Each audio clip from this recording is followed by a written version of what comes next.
Hello everyone, welcome back to Learn with Mansi. Approx 100 days are left for AIB 22 and my question is, are you ready?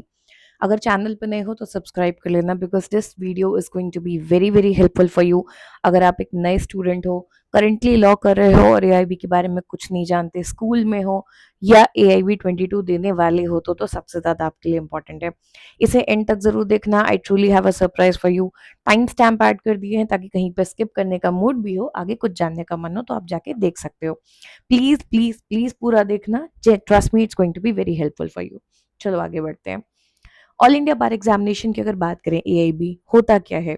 AIB का full form पहली बात तो all India बार examination है। इस exam को कौन कराता है? बार council of India. Qualifying examination है, मैंडेटरी होता है उन लॉ स्टूडेंट्स के लिए जो आगे प्रैक्टिस करना चाहते हैं, स्पेशली जो 2009 और 10 के बाद ग्रेजुएट हुए, यानी आप सब। ठीक है। सवाल ये है कि हर किसी को देना है लॉ करने के बाद? जरूरी नहीं है। अगर आप प्रैक्टिस करना चाहते हो तो आपको देना पड़ेगा। ठीक है। नॉर्मल प्रोसेस क्या होता है? बहुत सिंपल रखते हैं इसे। आप लॉ कंप्लीट करते हो, 3 ईयर या 5 ईयर लॉ करोगे। ठीक है। उसके बाद आप अपने आप को स्टेट बार में एनरोल कराते हो। यहाँ पे आपकी प्रैक्टिस स्टार्ट हो जाती है, बट आपको सीओपी चाहिए प्रैक्टिस के लिए। एंड करंट रूल आया है 2-3 दिन पहले कि एनरोलमेंट के 2 साल के अंदर आपको एआईबी क्लियर करना होगा, नहीं तो आपकी प्रैक्टिस में ब्रेक आ जाएगा। फॉर एग्जाम्पल, आपने जनवरी 2025 में एनरोलमेंट कराया तो जनवरी 2027 तक आपको एआईबी का एग्जाम क्लियर करना जरूरी है। अगर आपने नहीं किया तो आपकी यहाँ से प्रैक्टिस काउंट हो रही थी ना, 2 साल हो गए थे प्रैक्टिस के, यहाँ पे फिर ब्रेक आ जाएगा। जब तक एआईबी क्लियर नहीं करोगे तब तक ब्रेक रहेगा। अब आपने एआईबी अगर जनवरी 2028 में क्लियर किया तो अब आपकी प्रैक्टिस यहाँ से स्टार्ट होगी, तो वो जो 27 से 28 एक साल था वो आपकी प्रैक्टिस में नहीं काउंट होगा। ठीक है। वंस यू क्लियर एआईबी आपको एक सर्टिफिकेट ऑफ प्रैक्टिस मिलता है। आप ऑल इंडिया कहीं भी प्रैक्टिस कर सकते हो। You are officially an advocate. ये तो बेसिक इंट्रोडक्शन हो गया। वेबसाइट पे भी देखोगे तो क्लियरली लिखा है, it shall be mandatory for all law students graduating from academic year 2009-2010 onwards. ठीक है।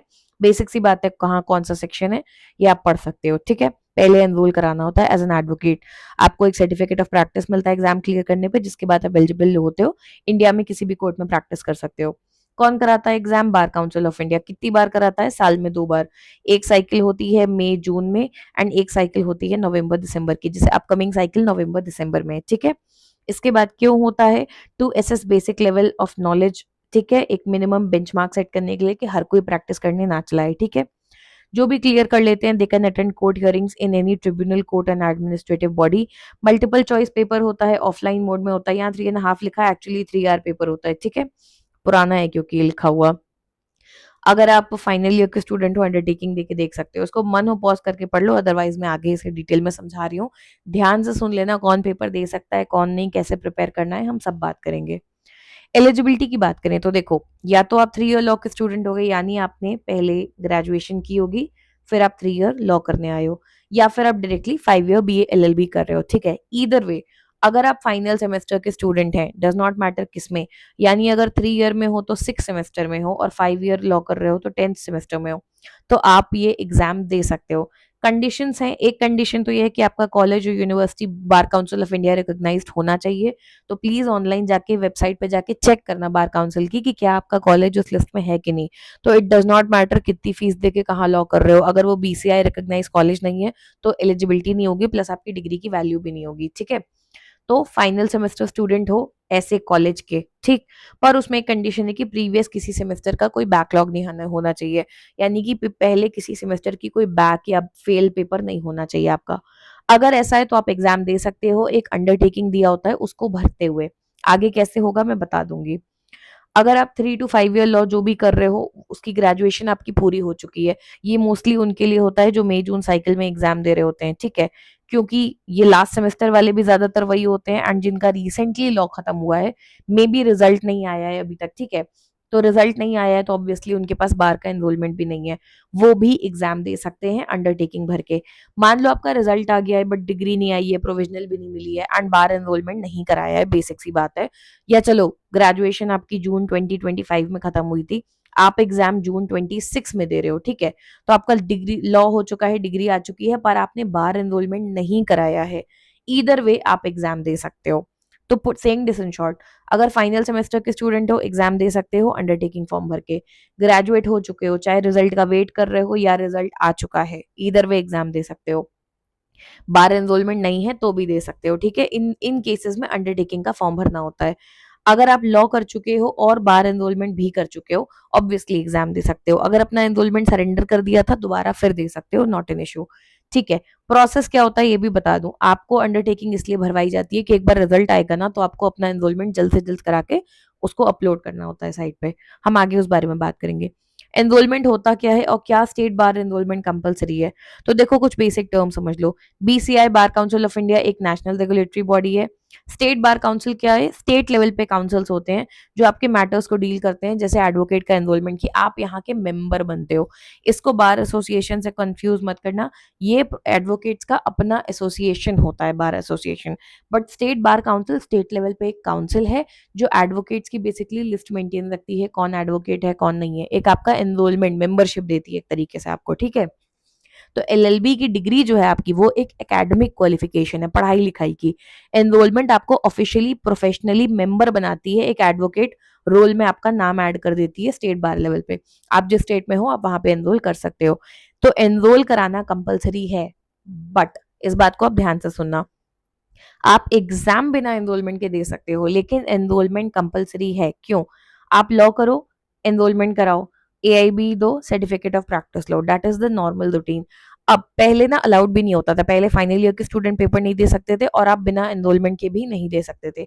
रिसेंट कुछ ईयर्स में फाइनल ईयर के स्टूडेंट्स को अलाउ कर दिया है, तो आपके पास अगर ये अभी नहीं है तो भी आप दे सकते हो। रिजल्ट नहीं आया है अभी तो भी दे सकते हो, या रिजल्ट आया है एनरोलमेंट नहीं कराया है तो भी दे सकते हो, ये मैंने आपको बता दिया। बट करना क्या है, अगर आपके पास एनरोलमेंट नहीं है तो आप अंडरटेकिंग फॉर्म भरते हो, और जैसे ही आपका रिजल्ट आता है, जब भी आपका लॉ खत्म होता है रिजल्ट आता है फाइनली, आप एनरोलमेंट के लिए इमीडिएटली अप्लाई करोगे, और जब आपको एनरोलमेंट नंबर मिल जाएगा तो आपको वो जाके वेबसाइट पे अपलोड करना होता है आपका रिजल्ट आने के बाद। तो जब आपका रिजल्ट आता है उसमें अंडरटेकिंग लिख के आया होता है कि अभी ये बच्चे का रिजल्ट आना बाकी है, अगर फेल हो गया या टाइम से नहीं हुआ तो इसका ये पेपर बेकार भी हो सकता है, ठीक है। आगे बढ़ते हैं, एग्जाम के बारे में कुछ फैक्ट्स देख लेते हैं। पहली बात तो क्वालिफाइंग पेपर है, कोई रैंक नहीं आती है, no rank one rank two कुछ नहीं, सिर्फ पास होना है। जब आपका रिजल्ट आता है उसमें नंबर नहीं लिखे होते, पास या फेल लिखा होता है, सिंपल सी बात है। तो कोई मेरिट नहीं बनती कि 99% लाओगे कि 98, सिंपल सी बात है। अगर जनरल या ओबीसी कैटेगरी के हो तो 45% of total questions, and SC ST PWD से हो तो 40%। अब इसका मतलब क्या हुआ, एग्जाम होता है 100 क्वेश्चंस आते हैं, हर क्वेश्चन 1 मार्क का होता है, ठीक है। यानी कितने मार्क्स का पेपर है, 100 मार्क्स का। तो जनरल और ओबीसी के लिए 45% कितना हुआ, उन्हें 45 मार्क्स या उससे ज्यादा लाने हैं और वो पेपर पास कर जाएंगे। सिमिलरली एससी एसटी पीडब्ल्यूडी के लिए 40% कितना हुआ, 40 मार्क्स। अब कट ऑफ चेंज कैसे होती है थोड़ी बहुत, अगर नंबर ऑफ क्वेश्चंस चेंज हो जाए। 100 मार्क्स 100 क्वेश्चंस आए थे पेपर में, हर क्वेश्चन 1 मार्क का था तो पेपर 100 मार्क्स का था, ठीक। मान लो 5 क्वेश्चन गलत आ गए तो नंबर ऑफ क्वेश्चंस डिलीट हो गए, 95 क्वेश्चंस बचे हैं। अब जनरल और ओबीसी के लिए कट ऑफ क्या होगी, 45% ऑफ 95, ठीक है। तो अब कट ऑफ थोड़ी सी कम हो जाएगी क्योंकि आपको मैथमेटिकल अगर कैलकुलेशन देखोगे 45% ऑफ 95 आपको करना होगा, ठीक है। तो बेसिक लेवल पे कुछ 2-3 नंबर कट ऑफ कम हो जाती है। सिमिलरली उनके लिए 40%, जैसे जो अभी AIB 21 हुआ उसमें क्या हुआ ना, कोई भी क्वेश्चन नहीं डिलीट किया गया, 1-2 क्वेश्चन के आंसर चेंज हुए बट क्वेश्चन डिलीट नहीं हुआ। तो फाइनल कट ऑफ हमें उम्मीद थी 45 एंड 42 रेस्पेक्टिवली होगी। हाउएवर बेस्ड ऑन की पेपर में बहुत सारे प्रॉब्लम्स थे, बहुत ऑब्जेक्शन रेज हुए थे, एक रिजल्ट के 2-3 दिन पहले काउंसिल ने खुद अनाउंस कर दिया कि हम ओवरऑल कट ऑफ 3 नंबर कम कर देते हैं। तो ये कट ऑफ उन्होंने कम की थी, depending on number of question कम नहीं हुई थी, इसमें फर्क है। तो फाइनली कट ऑफ AIB 21 की कितनी गई थी, 42 for general and OBC and 37 for SC ST and PWD। But ये नंबर ऑफ क्वेश्चंस रिड्यूस नहीं हुए थे, ये एक सेपरेट अनाउंसमेंट थी, इसको कंफ्यूज मत करना। आगे बात करें तो ऑफलाइन पेपर होता है, ऑनलाइन नहीं है, पेन एंड पेपर मोड है, OMR शीट यूज होती है। OMR अगर नहीं पता तो जो गोले गोले ऐसे होते हैं ना भरना होता है वो वाला पेपर। MCQ बेस्ड यानी ऑब्जेक्टिव क्वेश्चन होते हैं, सवाल होगा, 4 ऑप्शन होंगे, आपको एक चूज करना होता है। ओपन बुक एग्जाम है, एंड प्लीज जितनी जल्दी पेपर देके पास कर सकते हो करके निकल जाओ, अभी ओपन बुक है, कब तक रहेगा भगवान जाने। बेयर एक्ट आपको एग्जाम में अलाउ होते हैं। ओपन बुक का मतलब ये नहीं कि आपको क्लास नोट्स अलाउड है या अपने कुछ आप नोट्स ले जा सकते हो, नो। बेयर एक्ट क्या होता है, बेयर एक्ट जो ओरिजिनल लॉ होता है, एक्ट होती है, उसे बेयर एक्ट बोलते हैं, ठीक है। But without notes and comments. AIB के लिए स्पेसिफिकली मिलती है मार्केट में विदाउट नोट्स एंड कमेंट्स, पूरे पूरे सेट मिलते हैं। मैं इस वीडियो के साथ टैग कर दूंगी, आप चाहो तो वहां से ऑर्डर कर सकते हो, मैंने कुछ वेबसाइट्स के लिंक डाल दिए हैं, ठीक है। साल में 2 बार पेपर होता है, मई जून साइकिल होती है, नवंबर दिसंबर होती है। कोविड के टाइम से बीच में एक ही बार हो रहा था, बट अब वापस 2 बार हो रहा है, ठीक है। जैसे अभी रिसेंटली AIB 21 हुआ था, उसका रिजल्ट आ चुका है, अब AIB 22 होगा, जिसकी एग्जाम की डेट आपकी आ चुकी है, 29 नवंबर को आपका पेपर है। एंड कोई fix number of attempt as such नहीं होते हैं, अभी तक तो नहीं लगाए गए हैं, ठीक है। एज की भी बात करें तो एज सच एज की कोई एलिजिबिलिटी मैक्सिमम एज लिमिट नहीं बताई गई है कोई, ठीक है। पेपर पैटर्न मैंने आपको बताया, 100 क्वेश्चन होंगे, MCQ ऑब्जेक्टिव पेपर, 3 घंटे का टाइम होता है, तो 3 घंटे में आपको 100 क्वेश्चन करने होते हैं। 24 सब्जेक्ट होते हैं। कैसे होते हैं सिलेबस अभी हम देखेंगे, इसमें कुछ मेजर लॉज होते हैं, कुछ माइनर लॉज। क्वालिफाइंग स्कोर चाहिए, सिर्फ पास करना इंपॉर्टेंट है, डज नॉट मैटर 48 आ रहे हैं कि 98, आप पास हो, ठीक है। Bare act without notes and comments allowed होते हैं, इसके अलावा कोई भी गैजेट एक्सेट्रा कुछ भी अलाउड नहीं होता। आप एग्जाम में सिर्फ अपना पेन और बेयर एक्ट लेके जाते हो एंड एडमिट कार्ड लेके, ठीक है। चलो सिलेबस देखते हैं। ये है AIB का सिलेबस। आप कहोगे यहाँ तो 19 लिखा है, मैम ने बोला 24, 24 है, बात समझो। सब्जेक्ट 15 जो दिया है सीरियल नंबर, इसके अंदर दिया है tort, motor vehicle and consumer protection, तो 19 में 20 एंड 21 ये ऐड होते हैं। और इस वाली हेडिंग में देखो, कॉन्ट्रैक्ट के अलावा specific relief act, property law और नेगोशिएबल इंस्ट्रूमेंट एक्ट भी है। तो इन टोटल एक्चुअली 24 सब्जेक्ट्स होते हैं। इन सब्जेक्ट को बहुत लोग मेजर माइनर में डिवाइड करते हैं, मैं इसको 3 कैटेगरी में रखती हूँ, major, moderate and minor. Major subject वो हैं जिनसे बहुत ज्यादा सवाल आते हैं, मॉडरेट जिनसे 3 से 4 सवाल आते हैं, एंड माइनर जिनसे 1 या 2 सवाल आते हैं। देखो इन्होंने सिलेबस में आपको क्लियरली बता रखा है अप्रॉक्स वेटेज। मैं अप्रॉक्स क्यों कह रही हूँ, पहले ये बहुत एग्जैक्ट था, बट अब ये थोड़ा बहुत चेंज होता है। जैसे अगर आप लेटेस्ट पेपर देखोगे तो फैमिली लॉ से 8 सवाल लिखे बट एक्चुअली 6 ही आए थे, ठीक है। कॉन्स्टिट्यूशन से कहने को 10 होते हैं, बट अगर आप केस लॉज देख लो, प्लस कॉन्स्टिट्यूशन PIL से बहुत ओवरलैप भी करता है, तो उस केस में क्वेश्चन घटते बढ़ते हैं। कभी कभी होता है टॉट से सिर्फ 1 सवाल आया, कभी 2 आ गए, कभी होता है आया ही नहीं, तो this happens, okay. So major, moderate and minor में अगर मैं इसे डिवाइड करूं, तो देखो मेजर सब्जेक्ट्स आपके कौन से हैं, कॉन्स्टिट्यूशनल, उससे 10 सवाल आते हैं। CRPC या BNSS क्रिमिनल प्रोसीजर कोड 10 सवाल। CPC सिविल प्रोसीजर कोड 10 सवाल। IPC and BNS Indian penal code 8 सवाल। एविडेंस एंड BSA 8 सवाल। फैमिली लॉ में आपका Hindu Muslim Christian Parsi special marriage act सब कुछ आता है, 8 सवाल। अप्रॉक्स 54 क्वेश्चन आपके इन 5-6 सब्जेक्ट से आते हैं, which is nearly half of your paper. बहुत लोग क्या करते हैं, लेकिन इतना पढ़ के चले जाएंगे और बोलेंगे हो गया हमारा पेपर। हो सकता है, हो भी सकता है, आई एम नॉट सेइंग कि नहीं हो सकता, बट ये मेरे हिसाब से बहुत ज्यादा रिस्की है अगर आप इसको स्किप कर रहे हो ये सोच के कि इससे पेपर हो जाएगा। इसमें थोड़े भी ट्रिकी क्वेश्चंस आ गए। For example family law 8 question आप सोच के जा रहे हो, 8 की जगह एक तो इस बार कितने क्वेश्चन आए, 6। उन 6 में से भी एक क्वेश्चन क्रिश्चियन से आ गया, एक क्वेश्चन पारसी से आ गया, किसी के पास बैराक नहीं थी, लोग आंसर नहीं कर पाए। आप 8 में से हार्डली 4 क्वेश्चन थे जो आंसर कर सकते थे। अब इमेजिन उसमें से कोई केस लॉ आ जाए, या उसमें से कोई मुस्लिम लॉ का क्वेश्चन आ जाए थ्योरी बेस्ड, आप फंस गए। आप 8 क्वेश्चन सोच के जा रहे थे, 1-2 क्वेश्चन ही कर पाओगे। इसलिए इन मॉडरेट और माइनर को कभी भी इग्नोर मत करना। मॉडरेट की बात करें जिनसे तकरीबन 3 to 4 क्वेश्चन आते हैं, ADR, it is alternate dispute resolution and this includes the arbitration act. PIL public interest litigation. Administration law advocates act plus BCI rules. Labour law के अंदर बहुत सारे बेयर एक्ट होते हैं। टैक्सेशन, कॉन्ट्रैक्ट, ठीक है। इनसे अप्रॉक्स 25 to 27 क्वेश्चन आते हैं। अब ये ना कई टॉपिक बहुत ईजी होते हैं, बहुत टाइम टेकिंग नहीं होते हैं, कुछ हैवी भी होते हैं, तो आपको सब्जेक्ट वाइज समझना होता है किसको कितना टाइम देना है। माइनर, माइनर लॉस की बात करें तो company law 2 question, environmental 2 question, cyber law जिसमें IT एक्ट आता है 2 क्वेश्चन। टॉट का कोई बेर एक्ट नहीं होता है, 1 या 2 सवाल आते हैं, जैसे इस बार सिर्फ एक ही आया था। मोटर व्हीकल एक्ट 1 से 2 क्वेश्चन, अगर ये बहुत आसान आ जाए तो इजी 2 क्वेश्चन है, बट आप लेटेस्ट पेपर देखोगे तो रूल्स पे क्वेश्चन आ गए थे, मोस्टली बच्चे आंसर नहीं कर पाए थे। तो इसीलिए सब कुछ करना थोड़ा इंपॉर्टेंट हो जाता है कि एक जगह कुछ गड़बड़ आ गया, ट्रिकी क्वेश्चन आ गए, बहुत ज्यादा दिमाग लगाने की जरूरत पड़ गई, तो दूसरी साइड से बैलेंस हो जाता है। कंज्यूमर प्रोटेक्शन एक्ट 1 से 2 question, specific relief act 1 to 2 question, property laws again 1 to 2, negotiable instrument again 1 to 2। 1 to 2 क्यों कह रही हूँ ना, ये आप सिलेबस में देखोगे तो कंबाइंड लिखा हुआ है कि tort, motor vehicle and consumer protection मिला के 5 क्वेश्चन आएंगे। अब इनका रेशियो वेरी करता है, कभी कंज्यूमर से 2 आए, मोटर व्हीकल से 2 आए, टॉर्ट से 1 आया। कभी कभी होता है टॉर्ट से 2 आए, मोटर व्हीकल से 1 आया, और कंज्यूमर से 2 आए, तो वेरिएशन होता है, ठीक है। इसके अलावा लैंड एक्विजिशन से 2 question and IPR intellectual property, इसके अंदर भी कई बेयर एक्ट है, पेटेंट, डिजाइन, एवरीथिंग, इससे 2 क्वेश्चन आते हैं। तो this is approx 20 to 22 question. तो आपका 50 to 55% पेपर यहाँ से आ जाता है, 25 to 27%, 30% पेपर यहाँ से आता है, एंड 20 to 25% रफली यहाँ से आता है। सब इक्वली इंपॉर्टेंट है, ऐसा नहीं है कि कोई कम ज्यादा है। ऑब्वियसली अब आप कॉन्स्टिट्यूशनल को तो हर हाल में करके जाओगे क्योंकि 10-15 सवाल आ रहे हैं, पर इसका मतलब ये नहीं है कि आप साइबर को छोड़ दो या आईपीआर को छोड़ दो। बेसिक सबका करके जाना है। हाँ, कितना टाइम बचा है उसके बेसिस पे आप थोड़ा कम ज्यादा करते हो, ठीक है। एआईबी की अगर बात करें तो कुछ बेसिक्स हैं जिनके वजह से आप एग्जाम क्लियर करते हो या नहीं करते हो। जल्दी से डिस्कस करते हैं वो क्या है। बाय द वे, अगर इसके बारे में बहुत डिटेल जानना चाहते हो, आई बटन पे लेक्चर लिंक है, मेरा मेंटोरशिप प्रोग्राम का वीडियो है, उसे जाके देख लेना। ये मैंने वहां बहुत डिटेल में डिस्कस किया है। आपको पीवाईक्यू एनालिसिस करना बहुत जरूरी है। पीवाईक्यूज लगाना बहुत ज्यादा जरूरी है। एग्जामिनर क्या सोच रहा है, कैसे पैटर्न चेंज हो रहा है, नए नए पेपर में किस टाइप के क्वेश्चन आ रहे हैं, आपको यहीं से पता चलता है। चैनल की बात करूं तो हमने 2014 से लेके जो भी लेटेस्ट पेपर हुआ है, जो अभी के लिए AIB 21 हुआ है, यानी कि जून 2026, 12 साल के पेपर टॉपिक वाइज अलग अलग प्लेलिस्ट लगवा रखे हैं, उन्हें आप देख सकते हो। बेरैक की मास्टरी बहुत जरूरी है।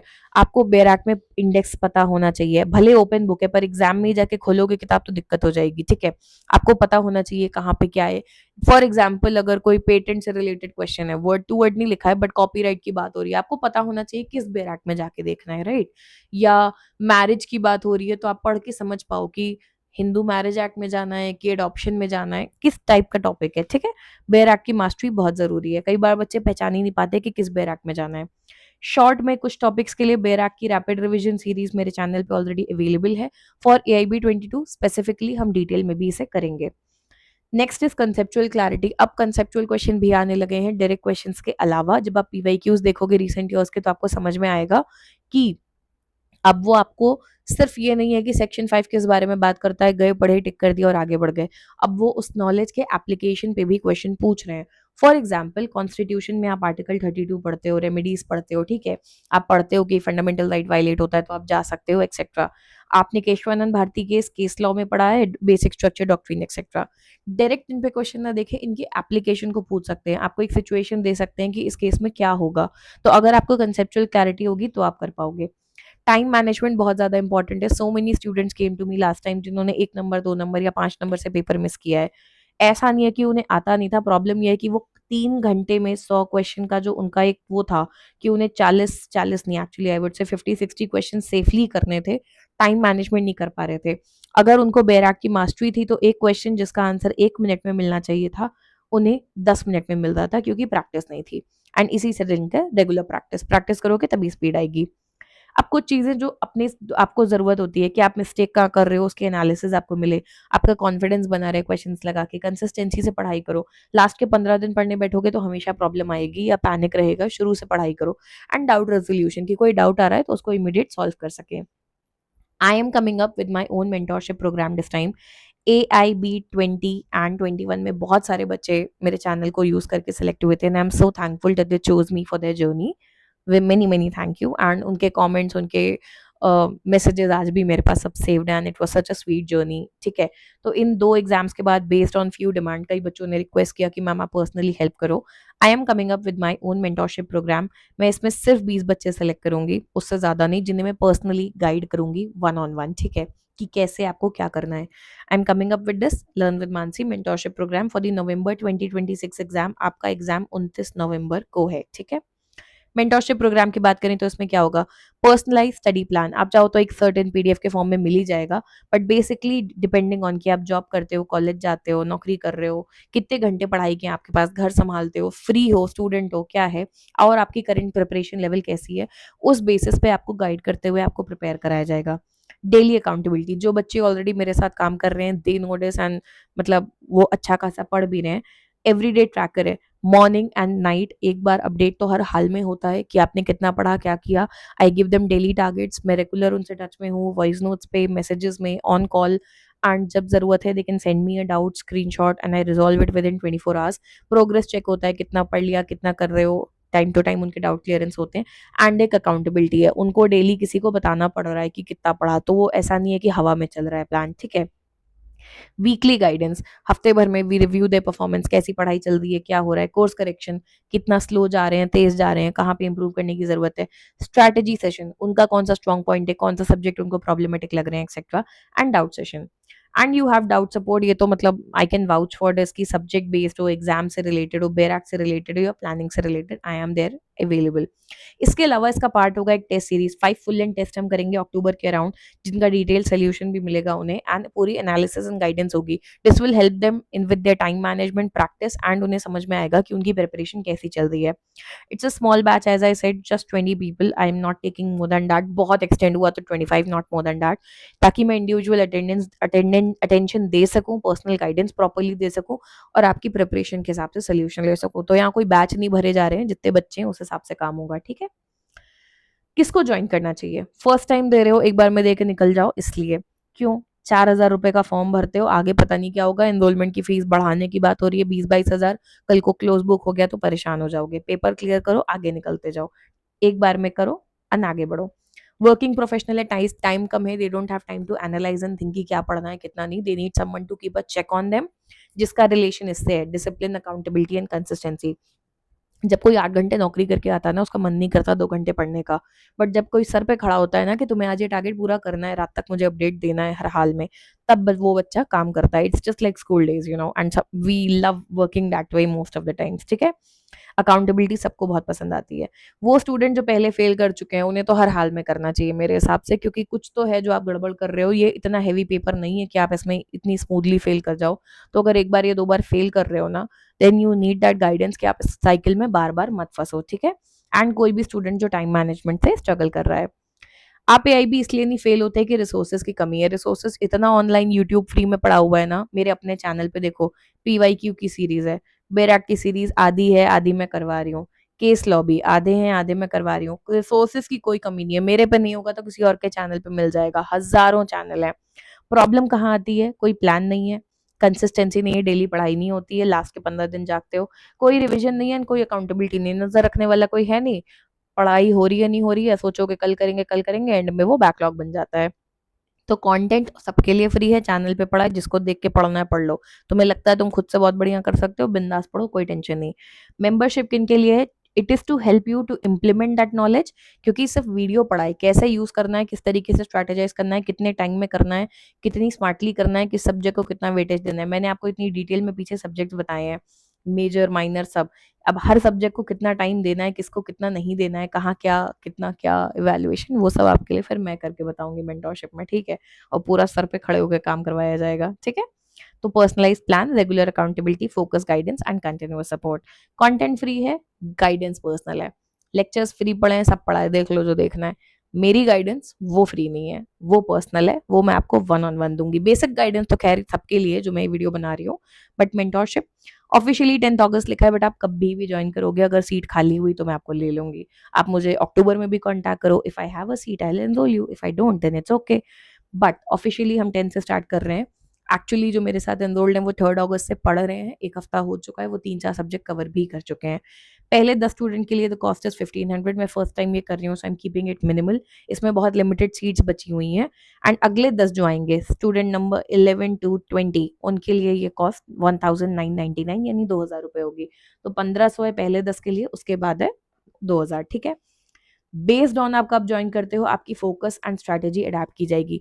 अगर आप मेरे साथ अभी एनरोल हो रहे हो अगस्त में, मान लो 15 अगस्त के पहले हो रहे हो, ठीक है, इन दैट केस क्या होगा, मैं आपको 3-3.5 महीने के हिसाब से, 110 दिन बचे हैं तकरीबन, उसके हिसाब से प्रिपेयर कराऊंगी।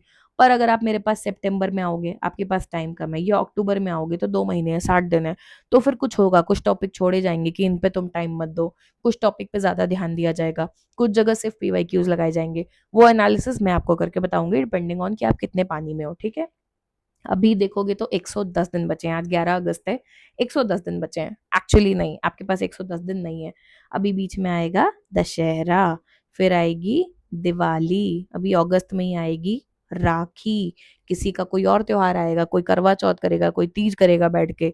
टाइम पास के लिए बहुत कुछ है, कोई छठ करेगा, टाइम पास नहीं कह रही हूँ, सबके अपने अपने पर्व हैं, पर टाइम जाता है, फैमिली को टाइम देना पड़ता है। टेक्निकली 90 दिन भी नहीं है, कभी बीमार हो जाओगे, कभी कुछ हो जाएगा, अगर कॉलेज में हो तो सेमेस्टर पढ़ सकता है, जॉब में हो तो ऑफिस में वर्कलोड बढ़ सकता है, you never know. You hardly have 80 to 90 days. 80-90 days में 24 सब्जेक्ट करने हैं, 100 क्वेश्चन है, पास होना है। करना चाहते हो एनरोल कर लेना। बाकी डिटेल में ब्रेकडाउन मैंने इसलिए बताया था क्योंकि बहुत बच्चों को एआईबी के बारे में ज़्यादा आइडिया नहीं है।